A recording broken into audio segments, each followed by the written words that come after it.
math activity answers.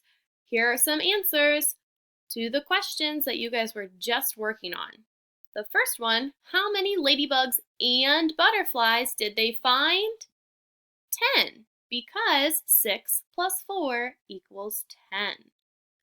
Next question, how many more mosquitoes did they find than butterflies? 6 more mosquitoes.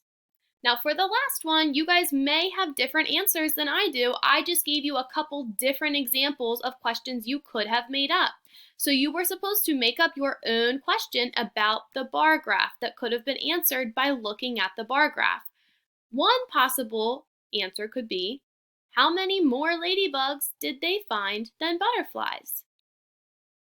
Another example could be, which insect did they find the most of? And the last example that I included was, which insect did they find the least of? So again, it's okay if you have something different. Make sure you share this with your teacher so they can check your question. All right, nice work, guys.